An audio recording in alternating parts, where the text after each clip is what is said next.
Motorsport is an incredibly dangerous thing to take part in. Think about it. You're strapping yourself to a machine that harnesses the energy of explosions to propel you forwards at speeds that, should you strike another object, will likely prove lethal. And yet, so many racing games fail to convey the white-knuckle line between thrill and fear. A whole generation of digital drivers have grown up with on-screen racing lines that show them the perfect acceleration path through a hazardous corner, and rewind systems that negate the impact of crashes. I did not expect Star Wars Galactic Racer to be the game that addresses those problems. And yet it all makes sense. In a galaxy far, far away, motorsport takes place at vastly higher speeds, in much deadlier vehicles, across far more dangerous terrain. If it was going to feel exactly right, of course developer Fuse Games had to dial up the fear.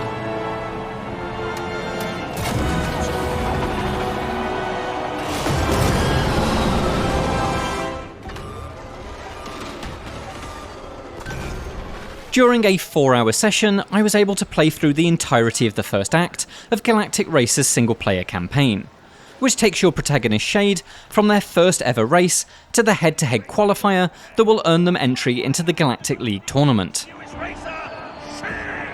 Across that journey, I experienced the thrill of fear in 2 different ways. The first is the most obvious: speed.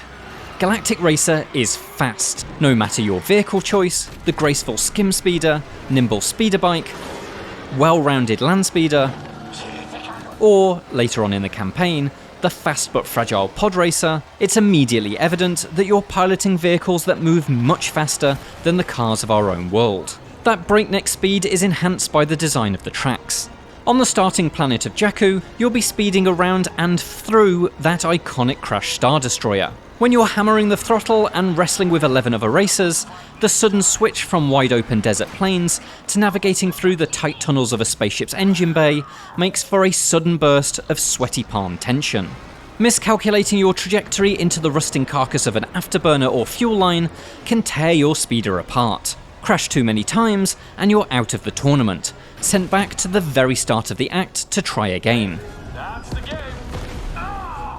Yes, Galactic Racer is a roguelite, and that's the second way in which it makes motorsport feel so dangerous. Mistakes are costly, and the further into the campaign you get, the higher the stakes become.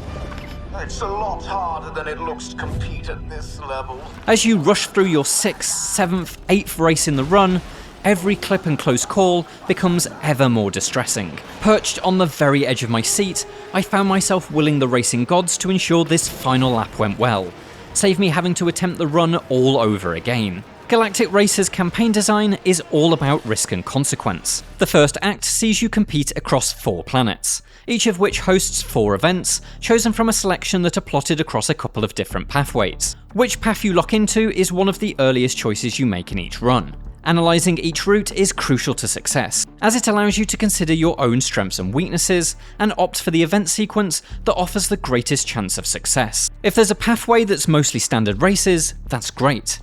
Podium finishes provide strong cash rewards, and provided you don't crash out, even coming in last will keep you in the running. Even better is the field test, a solo speedrun in an experimental vehicle with the aim of pushing your engine and your skills to the very limit. Succeeding provides a bounty of rewards, but perhaps more importantly, there's 0 punishment if you fail. Hey, no sweat. It goes against a racer's instincts to push the ramjet this hard. Just take some practice. Even better for the cautious player is a path that includes a mystery encounter, which rather than an event you can lose, is a conversation with a friend or foe that can offer an interesting upgrade. Much more nerve-wracking is the Eliminator, a brutal race in which those tailing behind are knocked out of the tournament. Only those in the top 3 can progress. Each run is randomly generated, but the RNG that powers Galactic Racer's campaign uses a calculated rule set to ensure each pathway offers an interesting journey.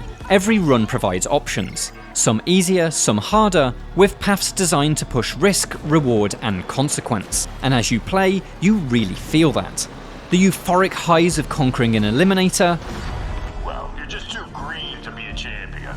the well-deserved rest of a field test, or the frantic holding on to dear life that comes with just trying to survive a regular race when everything else is going wrong. As I began to settle in and learn the ins and outs of my land speeder, I found my priorities shifted significantly, After discovering just how dangerous each race can be, and the consequence of failing a run, I became very risk-averse. I'd choose routes that had more field tests and fewer eliminators, knowing that even if I failed those field tests, I'd still be in the game.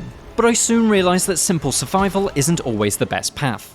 You need victories to earn the best rewards, and those rewards upgrade your vehicle into a much more powerful machine. I learned how I like to race, that I love to take on dangerous corners and narrow pathways, but that my judgment of those distances is impaired by my speed. And so I invested in bolstering my land speeder's resilience and drifting, allowing me to swing through those chicanes without worrying about scraping along the edge of the circuit, as well as smashing through other competitors. Those choices made victory more realistic, and so I took more risks. I earned the rewards. Every moment became a decision on the road to victory. It's this buildcraft, both the way you build your campaign through event choices and the vehicle you craft with the resulting rewards, that makes Galactic Racer feel so fresh and enjoyably complex. The idea of the CarPG isn't new, but the way Fuse Games has adapted the role-playing elements of games like Hades and welded them onto a racer is genuinely fascinating. Your vehicle is your weapon, and standard upgrades improve its stats. But there's so much more to invest in beyond that. Racer styles appear to be rough analogues for character classes, providing broad starting bonuses that can be honed into build specialisms. Parts offer precise, criteria-driven enhancements. For example, increasing your speed each time you perform a takedown, or expanding your afterburner's fuel tank every time you redline. Abilities install gadgets that can be activated during the race, like shields to brace against damage, or an autopilot to deftly navigate difficult circuit sections. These are primed at the starting line using a series of button prompts, a fun touch that really makes you feel like you're flicking switches to activate your engine systems. The right combination of these components, added in layers with each successive victory, promises to carry you to higher heights. But before you hit those heights, you'll inevitably crash and burn. This is a roguelite after all. Failure is part of the experience. But your achievements are not totally lost. At the start of a new run, your old speeder is sold for scrap, and the credits used to buy a new vehicle. More heavily upgraded models sell for much higher prices, and so you're able to spend more money on the next run to enhance the base stats of your new vehicle right out the gate. I wasn't able to get a true feeling for how this approach cushions failure, as playing within the confines of Act 1 and my relatively brief few hours means I didn't create a vehicle with astronomical value. But I think it provides a welcome safety net, one that doesn't erase the classic roguelike challenge of reacting and adapting to the RNG. The specialised component parts are only available as rewards or purchased from your mechanic's randomised inventory, so you can't start a run with a highly tuned machine. Those parts are vital, because they help you master the challenges posed by each unique planet. In Act 1, the jungle world of Latana features tracks that snake through a volcano. The magma spills cause your engines to overheat. Push your ramjet thruster as far as you did on the previous planet of Jakku, and you'll quickly find yourself at the start of a new run. Survive Latana, and you'll trade fiery magma for the ice fields of Ando Prime, where the chilly conditions mean you can push your afterburner harder than ever before without hitting the red line. A tactic that's practically mandatory to stop your engines from freezing over. With a fresh hazard on each planet, the pathway to the perfect vehicle isn't a straightforward upwards climb. The idea isn't just to improve, but to specialise. For example, you can invest in components that harness the heat of lava to improve your ramjet, not just negating the perils of overheating, but providing a speed boost when flying over this dangerous terrain. Fuse Games promises this can go even further. Higher tier components can turn that magma-enhanced speed into energy, powering up a battery that enables gadgets like the rival disintegrating Iron Blast. It's that level of depth and breadth that makes Galactic Racer such an exciting proposition. When I arrived at Fuse's studio, I entered assuming I was about to play a nostalgic throwback to Star Wars Episode 1 Racer. I left having played something much more forward-thinking. This could very easily have been a classic circuit or open-world racing game, adhering to the tried and tested principles. But the roguelite campaign structure changes everything. The adrenaline, the stakes, the emotional highs and gut-punching lows.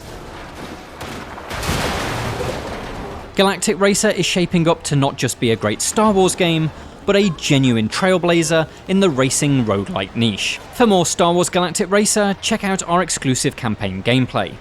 And for everything else, stick with IGN.